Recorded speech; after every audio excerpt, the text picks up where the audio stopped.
Today's reading comes from Luke chapter 16 verses 19 to 31. The Rich Man and Lazarus.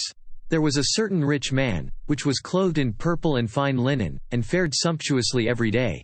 And there was a certain beggar named Lazarus, which was laid at his gate, full of sores, and desiring to be fed with the crumbs which fell from the rich man's table.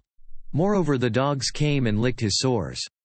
And it came to pass, that the beggar died, and was carried by the angels into Abraham's bosom. The rich man also died, and was buried. And in hell he lift up his eyes, being in torments, and seeth Abraham afar off, and Lazarus in his bosom. And he cried and said, Father Abraham, have mercy on me, and send Lazarus, that he may dip the tip of his finger in water, and cool my tongue, for I am tormented in this flame. But Abraham said, Son, remember that thou in thy lifetime receivedst thy good things, and likewise Lazarus evil things. But now he is comforted, and thou art tormented. And beside all this, between us and you there is a great gulf fixed, so that they which would pass from hence to you cannot, neither can they pass to us, that would come from thence. Then he said, I pray thee therefore, Father, that thou wouldest send him to my father's house. For I have 5 brethren, that he may testify unto them, lest they also come into this place of torment. Abraham saith unto him, They have Moses and the prophets, let them hear them. And he said, Nay, Father Abraham, but if one went unto them from the dead, they will repent. And he said unto him, If they hear not Moses and the prophets, neither will they be persuaded, though one rose from the dead. The meaning of the rich man and Lazarus is a warning to those that aren't paying any attention to the needs of others. Jesus uses this parable, along with the parables of the shrewd manager and the prodigal son, to warn of the pitfalls and dangers of living a self-centered life driven by greed instead of love. This parable isn't about life after death. Instead, it's about the dangers of living selfishly. It shows that we need to take care of others and put all our efforts into doing the Lord's work.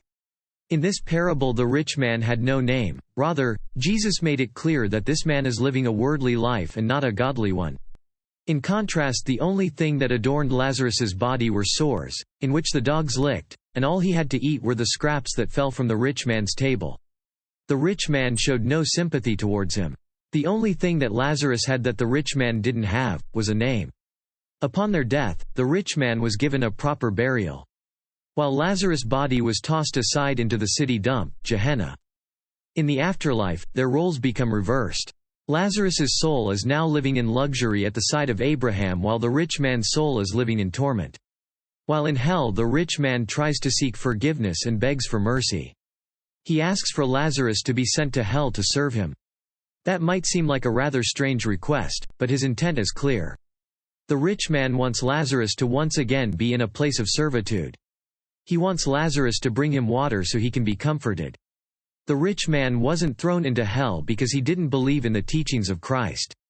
Instead, he was put into a place of torment because of the way he treated others, specifically Lazarus. Jesus ends this parable with a rather sad statement. We see this every day. Even if someone were to be raised from the dead and provide a warning about what is to come, the living would still not be convinced to change their ways. No matter what you do, evidence you show, it still won't be enough for some people to change their ways. True happiness is not found at the expense of others. True happiness comes to those who treat others with respect and put God first in everything they do. This parable is designed to teach us on how we should treat others. The rich man remains nameless so that we can ask the question, which one are we like? The rich man clearly knew Lazarus, asked for him by name, knew he was in need, but he still refused to even give him the scraps from his table. The rich man saw the need and ignored it. He had no compassion. Even in death, he still saw Lazarus as beneath him. The way we treat others shows us which direction we will take. That will do it for today. Please take care, and I hope to see you next week. God bless.